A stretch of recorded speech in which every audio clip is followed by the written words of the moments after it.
So, in a recent video, Colin Furze built a drift trike with basic tools. Now, I've got more than just a few basic tools and a lot of years of fabrication experience. So I thought, let's see how extreme I can make a drift trike. So, I went online to CPR car parts, where I bought lots of things like this live axle kit, a 420 tooth sprocket. I also got some Gokart tyres, drift rings, and Gokart seat. Now, after I did that, I went online to the local Facebook marketplace and I picked up a pit bike. So, with these parts and my trusty shed corgi, we're going to build an extreme drift trike. Now, if you've seen any of my previous videos, you may have noticed that my shed is, well, it's got lots of stuff and things in it. So I've spent a couple of days cleaning up before I started this video, and well, check this out. And I could jump around here on a pogo stick.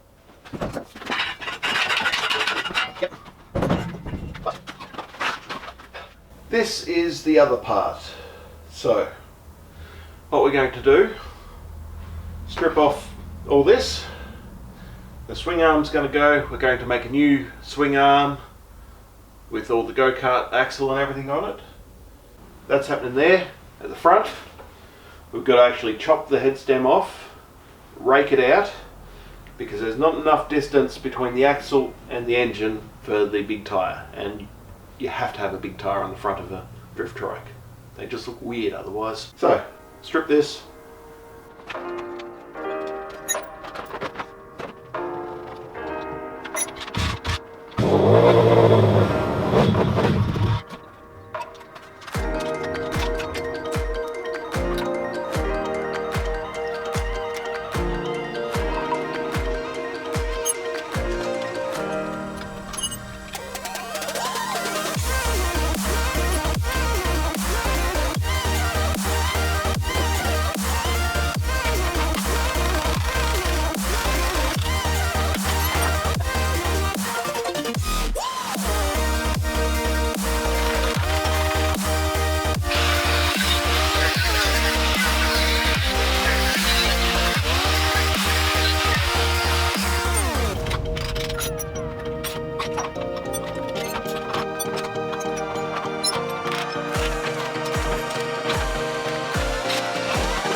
Alright, so we have the backbone chassis, but this is what we're focusing on now. Because we're putting a huge big wheel on the front, because drift trike, this needs to be raked out. So I'm going to carefully cut this off. I'm just going to cut inside the weld, makes it a lot easier. And then that piece I'll retain so I can put it back on later. Otherwise I've got to make my own gusset, which will be basically identical. We don't need to keep this little tag here because we want all the steering angle we can get on this. So once I've got this off and this off, the head stem will just be cut through. I'll be able to get the motor clamped on the bench, drop the bolts in to hold this to it, put the forks into here with the new front wheel on it, and then I'll be able to work out what angle this needs to be. And then once we've got that determined, I will finish notching this top bar, weld that in, and then that half's right. After we've done that, we'll move on to this end, where we will be making some new bearing blocks and a swing arm. And then once we get the swing arm in, we'll put a dummy rod in. You know what? Let's just stick with the front end.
I've left it at the top, so I'm going to be able to just bend that to get the right rake.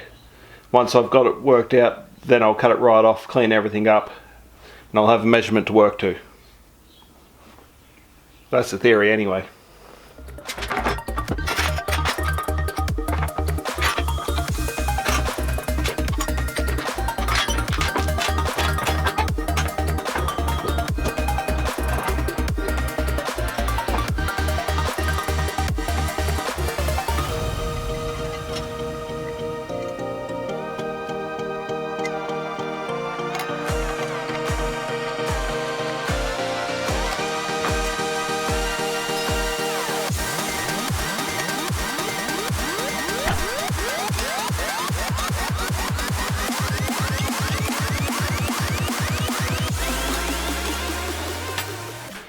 Because this is such a large wheel, it would normally have a 15mm axle going through it. But the pit bike's only got a 12, and well, I decided it's easier to get some of these little adapters. Now, they are meant to press into the middle of the bearing, and I can pretty much push it in by hand, and then that will adapt the axle from a 15 down to a 12. Now these little things were really quite expensive. They were about $10 each, but that does save you from trying to drill the forks out to 15mm and then getting another axle and all the other stuff that goes with it. So I think $10 each was probably a reasonable sort of option. So I've just got an imperial socket.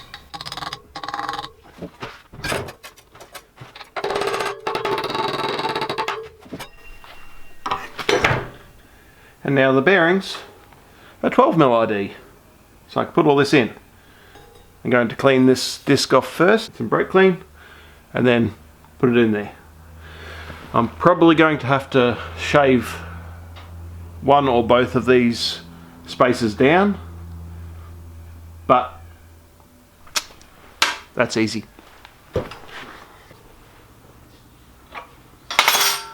Alright, that's all together. Now, I didn't film any of that last bit because if you really want to see a bloke struggle to get a shaft in, well, this is not the channel for that. There's plenty of space for this big tyre, but yeah. Next thing, I will get the engine bolted to the bench, put the frame back on, put this in the frame and see what it looks like. Should be interesting.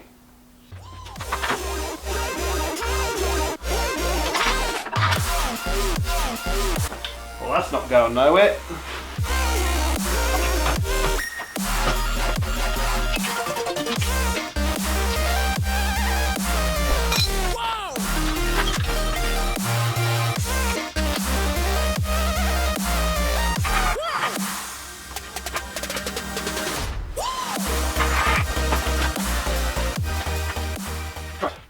So that's the angle I need off of the frame. That gives me about 75mm of clearance over the head here. I mean, that will move with the front suspension still, but shouldn't really be an issue. So, cutting and grinding time.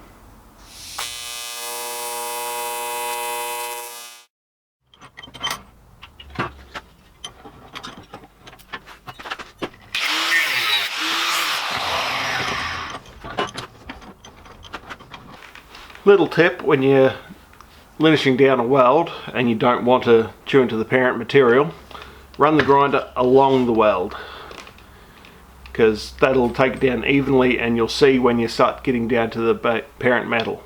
If you go across it, hitting the bump will make the grinder jump and then dip back down and take material out of the parent metal when you don't want to.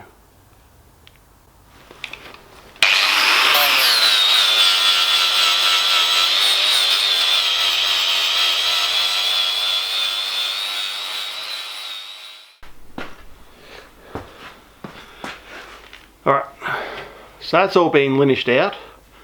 Basically I worked out the angle I wanted and I drew a line across here and lined up the bottom part that I haven't cut through to where I wanted the top at. So I cut them both out, and then I just kept linishing these sides out until this piece dropped all the way in. And that's touching it front and back with minimal gaps around the edges. So I'm going to line that up where I want him. I'll put a tack on each side, and then I'll line up that with the back of the frame, make sure it's all lined up straight, because we don't want the forks to be bent to one side. Once I'm happy with how that's sitting, I will fully weld this, and then I'll clean up this gusset that we took off earlier, make him fit, and then weld him on as well. So, TIG time. Alright, that all lines up with the rest of the frame, so that's as straight as it's going to get. I will now fully weld this in. I'll start by stitching the top and bottom first, just so it can't move, and then weld everything, and then, as I said earlier, I will clean this gusset up and then stick him in there somewhere.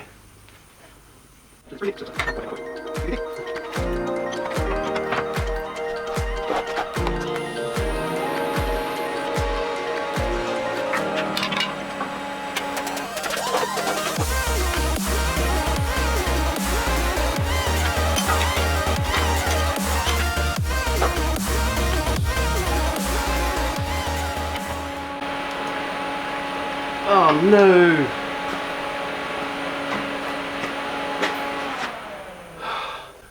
The grease melted, and then as I just rotated, the grease ran down into the gap that I haven't quite welded yet. So that's going to require some cleaning before I can actually weld it. So I got a rag and I cleaned up all the extra grease off everything. So these are nice and clean, ready for repacking.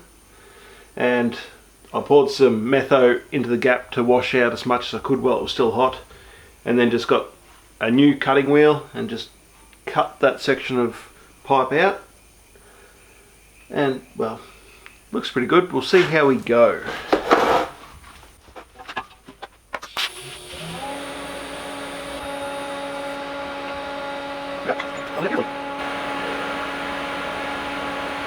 Now, the reason that was an issue was because absolutely anything on the metal when you're trying to TIG weld will cause porosity, and you'll just have a very bad day.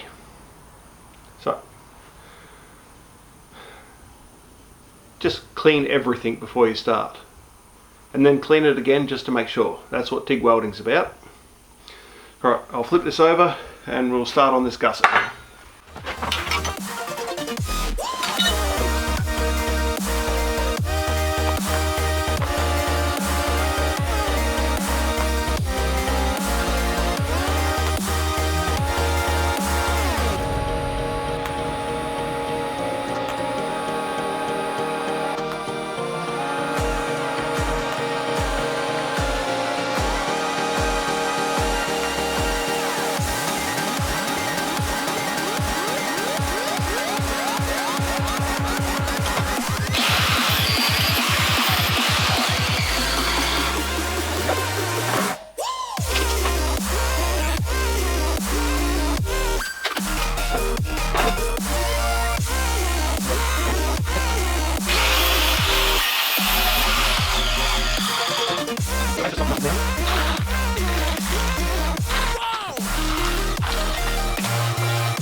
So I've been mocking up a few things, and well,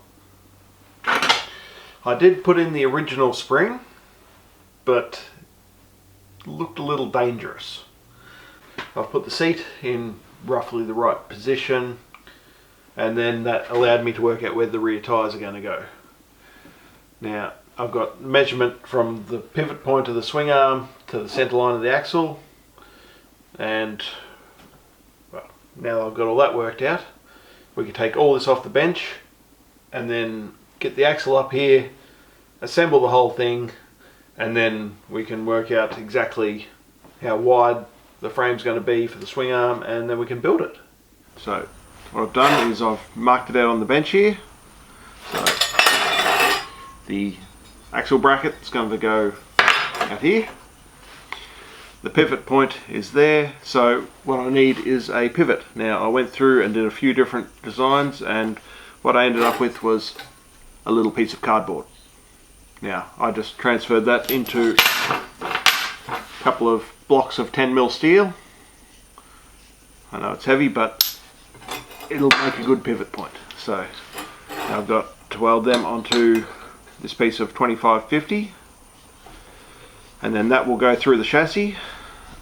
That will then sit there, and then there will be some bits of RHS come from here out to here, and something across between them. So that's the plan for now. Should be fun.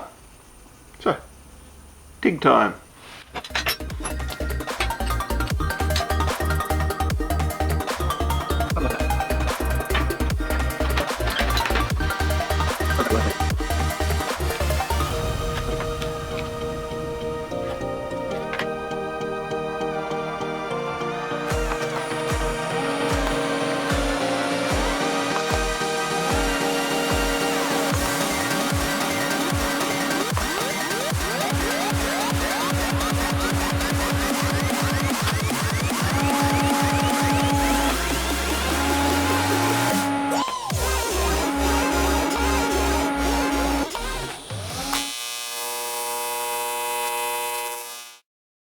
Now this plate here is just a template of the length of the shock absorber fully open and fully compressed. That's the two different holes at the bottom.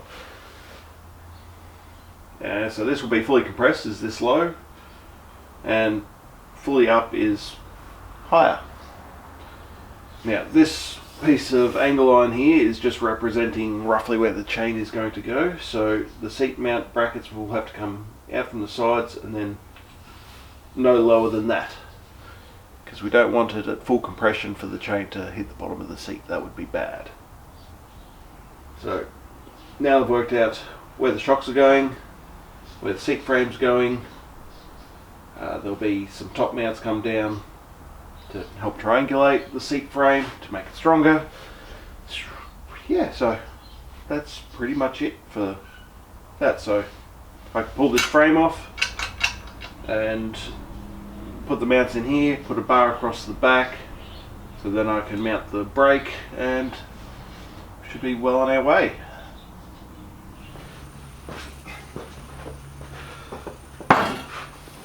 Alright, so what we need to do is put a brace bar across the back just to give it some strength, and a plate in the front to mount the shocks to, and also gusset these two arms, give it more strength.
seems to work better than I expected. I might actually wind some more preload on that just to see what happens, and well, that seems to work pretty good. I'll start bolting on the rear end, and well, next time we're going to do the seat mount, fuel system, and then hopefully go ride this thing. But that's it for this video. As always, customize everything.